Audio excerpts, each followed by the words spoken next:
Allah ya subhani jadalana bin nurani bil wali qutb rabbani Syekh Abdul Qadir Al-Jailani.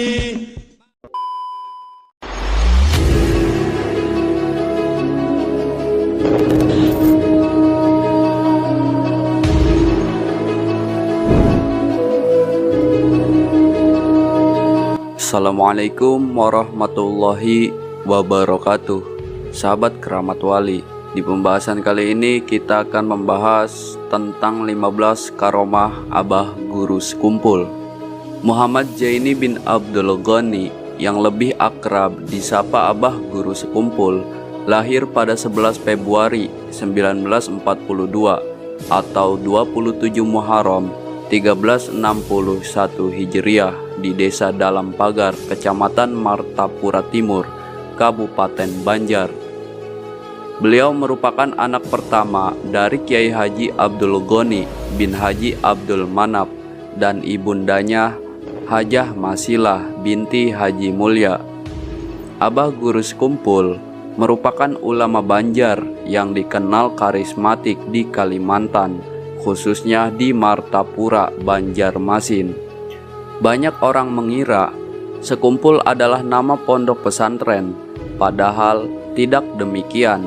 Awalnya di sekitar hutan Karamunting tersohor dengan nama Sungai Kacang.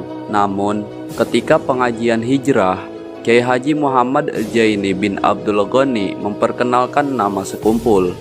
Benar adanya, pada tahun 1970-an di kawasan tersebut ada yang menjuluki Sekumpul. Sampai ketika guru pindah, terminologi Sekumpul mulai dikenal halayak.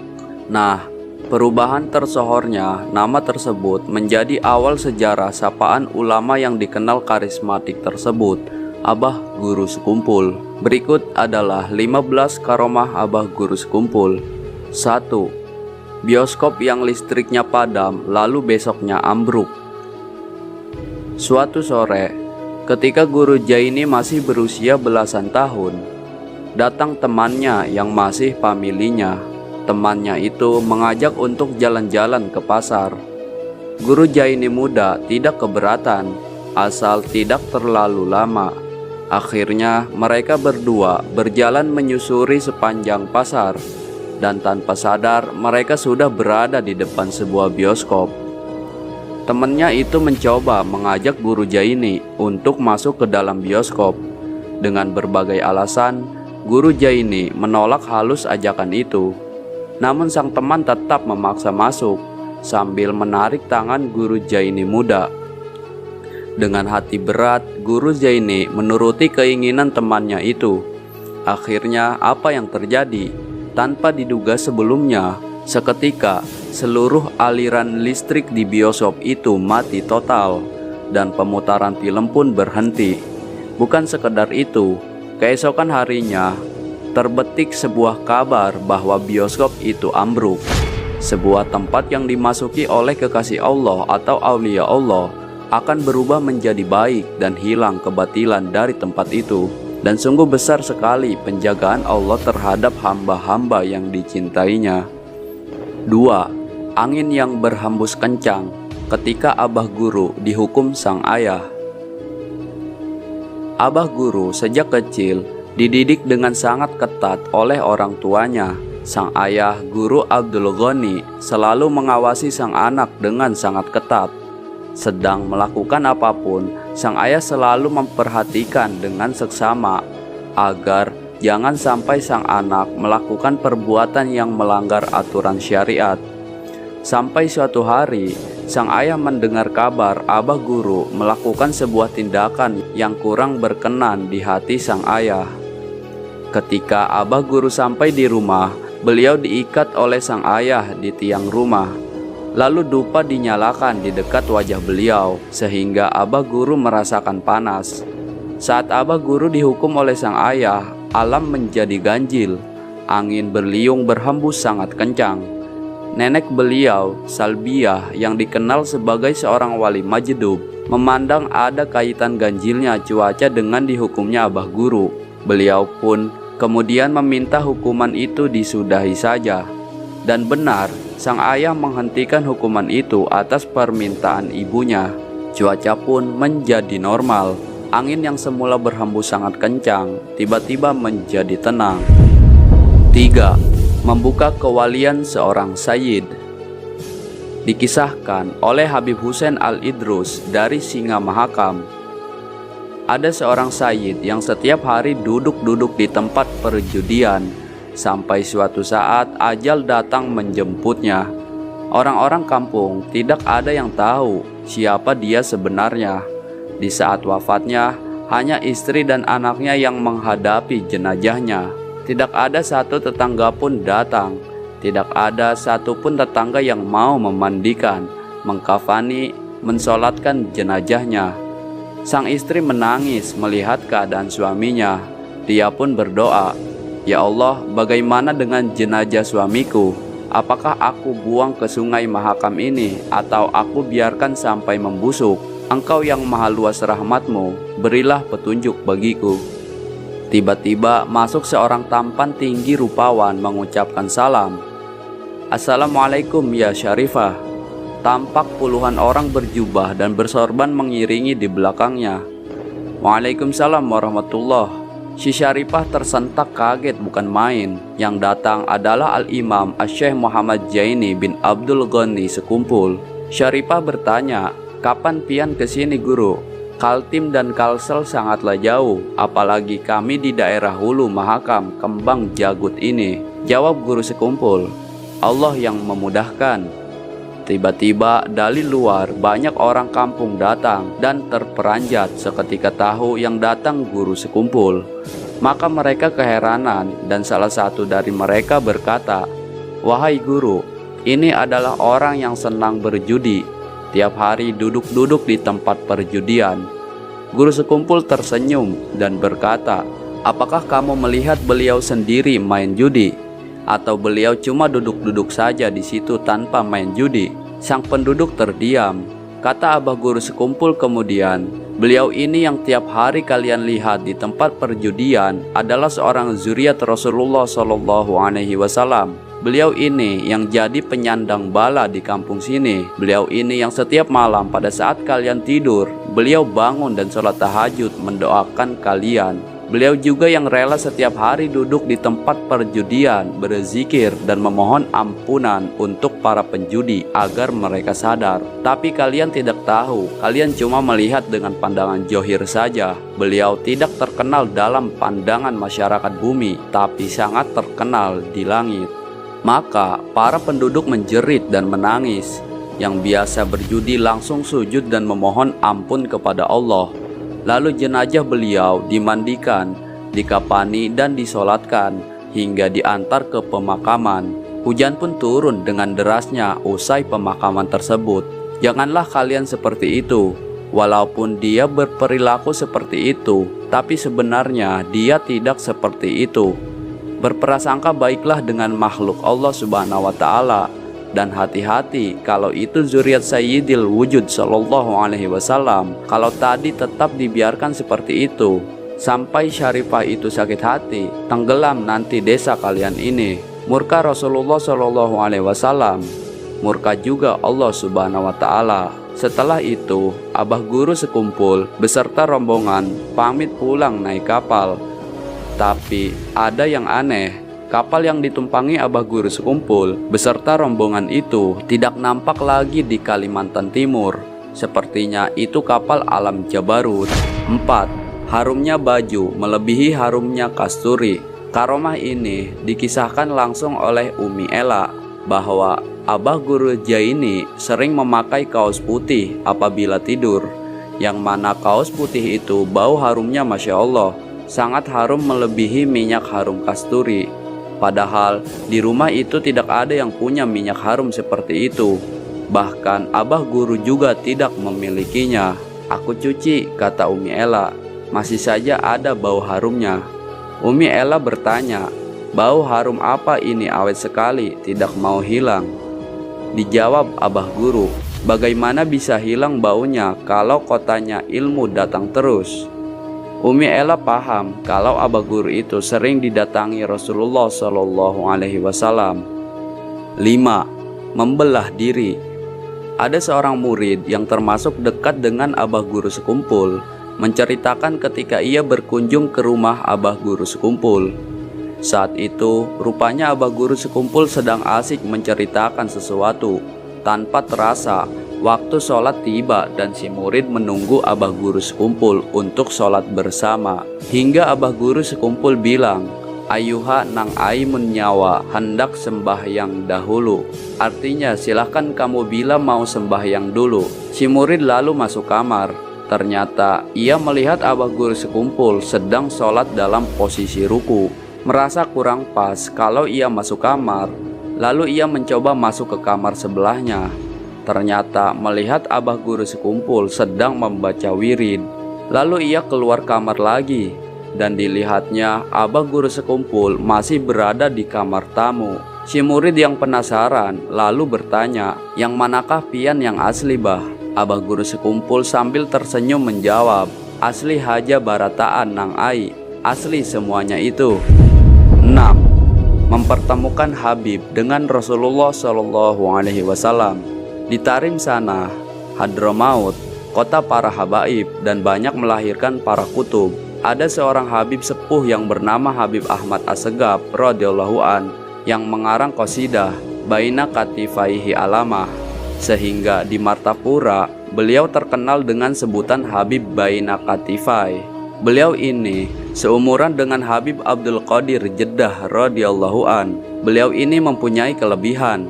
Malam-malam beliau terbiasa bermimpi dengan baginda Rasulullah Shallallahu Alaihi Wasallam. Habib-habib zaman dulu walau sering bermimpi dengan baginda Rasulullah Shallallahu Alaihi Wasallam, masih sakit hati kalau belum bertemu secara jaga atau yagjotan dengan baginda Rasulullah Shallallahu Alaihi Wasallam. Akhirnya, beliau mendapat isyarat dari Rasulullah Shallallahu Alaihi Wasallam dalam mimpi. "Ahmad, kalau kamu ingin bertemu saya, maka temuilah Jaini, orang Martapura, Banjarmasin." Maka bergegaslah beliau menuju Indonesia. Sesampainya di Jakarta, beliau dihalang-halangi oleh orang yang dengki dengan guru sekumpul. Namun beliau mampu menerobosnya, karena ingat dengan isyarat dari baginda Rasulullah Shallallahu Alaihi Wasallam. Akhirnya bertemulah beliau dengan guru sekumpul. Beliau utarakan maksud kedatangannya. Kemudian oleh guru sekumpul diberi amaliyah yang kemudian beliau amalkan. Tidak berapa lama setelah itu, Rasulullah Shallallahu Alaihi Wasallam menemui beliau di pagi hari. Segera setelah pertemuan yagjotan itu, beliau melapor kepada guru sekumpul. Oleh guru sekumpul dijawab, "Sebelum ke tempat sampean, Rasulullah Shallallahu Alaihi Wasallam menemui saya terlebih dahulu." Langsung seketika Habib Ahmad memeluk guru sekumpul. Guru sekumpul itu adalah syekh putuhnya atau guru murabbi mursyidnya Habib Ahmad Assegaf. 7. Suara dari jendela abah guru. Habib Soleh BSA yang berasal dari Jawa, baru tinggal di Kalimantan Selatan. Kemudian beliau mengajar di Al-Falah. Beliau mengajak istri yang baru dinikahinya, seorang syarifah dari kalangan kaya. Begitu tinggal di Kalimantan Selatan, di rumah yang sangat sederhana, si istri tidak tahan. Kemudian pulang ke Jawa meninggalkan Habib Soleh. Habib pun mengadu ke tempat guru sekumpul. Si Habib disuruh masuk ke kamar guru. Dibukakan jendela dan disuruh teriak memanggil nama si istri. Habib pun bingung, namun tetap melaksanakan perintah dan berteriak, "Syarifah Pulana binti Pulan" 3 kali. Kemudian Habib disuruh nginap semalaman. Habib Soleh tidak bisa tidur. Maklum, beliau baru di Martapura, jadi belum terlalu yakin dengan guru sekumpul. Di dalam hatinya seperti menyangkal, apakah aku konyol berteriak di jendela malam-malam? Sampai subuh Habib ikut berjamaah walau mengantuk. Sehabis wirid baru bisa tidur. Sekitar jam 9-an dibangunkan dan diajak ziarah ke Habib Basiri oleh guru sekumpul. Habib pun ikut walau hati masih bimbang, namun tak berani protes. Tatkala sampai di landasan pesawat terbang, ada pesawat akan mendarat. Kata guru, "Bib, di pesawat itu ada istri kamu. Kalau tidak percaya, ayo kita masuk ke bandara." Mobil pun masuk ke bandara. Si Habib disuruh turun. Guru tetap di mobil. Ternyata benar, istri Habib turun dari pesawat yang mendarat tadi, langsung dibawa masuk ke dalam mobil. Lalu guru bertanya, "Pah, kenapa kamu pulang ke Banjarmasin?" Syarifah menjawab, "Tadi malam ketika saya tidur, tiba-tiba ada suara suami saya memanggil 3 kali. Langsung saya bangun dan pesan tiket ke Banjarmasin." Habib Soleh pun tidak lagi meragukan guru sekumpul dan sampai sekarang tinggal di Martapura. 8. Uang yang tidak habis-habisnya.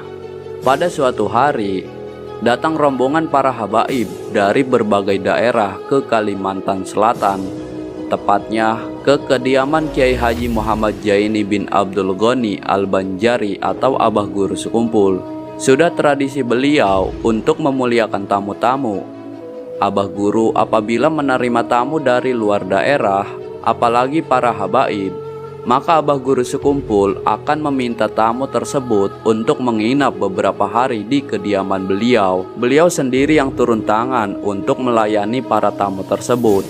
Istilah tamu adalah raja sangat terlihat dari sikap dan perilaku Abah Guru Sekumpul terhadap para tamu-tamu beliau. Sampai pada akhirnya rombongan para habaib itu akan pulang, maka bergantilah Abah Guru Sekumpul menyalami satu persatu para habaib tersebut yang jumlahnya puluhan orang. Tapi ada yang aneh, sambil Abah Guru mengambil uang dari kantong baju beliau dan memasukkan uang tersebut ke kantong baju satu persatu para habaib tersebut.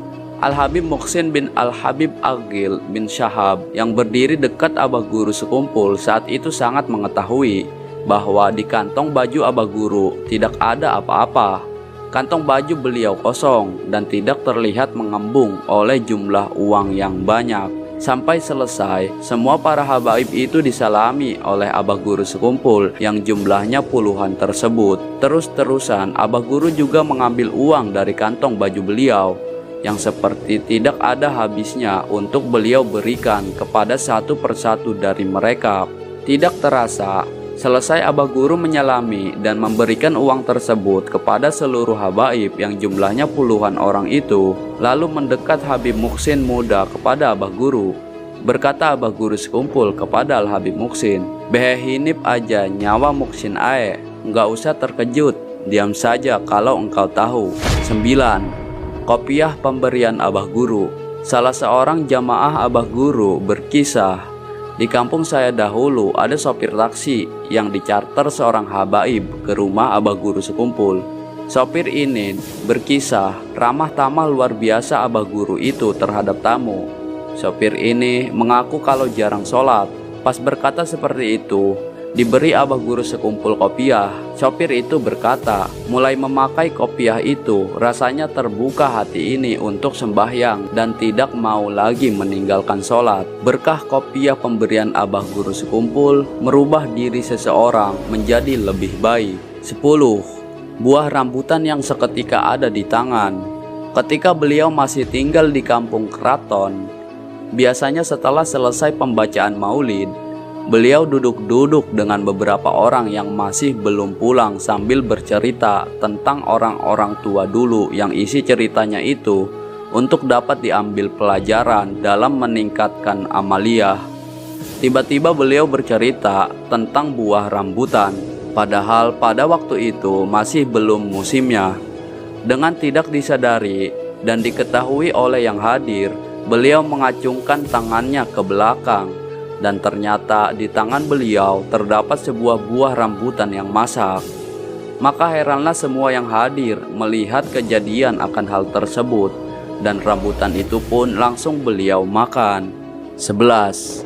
Menurunkan hujan. Pada suatu musim kemarau yang panjang, di mana hujan sudah lama tidak turun sehingga sumur-sumur sudah hampir mengering, maka cemaslah masyarakat seketika itu dan mengharap agar hujan bisa turun. Melihat hal yang demikian, banyak orang yang datang kepada beliau memohon minta doa beliau agar hujan segera turun. Kemudian Beliau lalu keluar rumah dan menuju pohon pisang yang masih berada di dekat rumah beliau itu. Maka beliau goyang-goyangkanlah pohon pisang tersebut, dan ternyata tidak lama kemudian hujan pun turun dengan derasnya. 12. Air beliau yang mujarab. Sebagian karomah Abah Guru sekumpul lagi.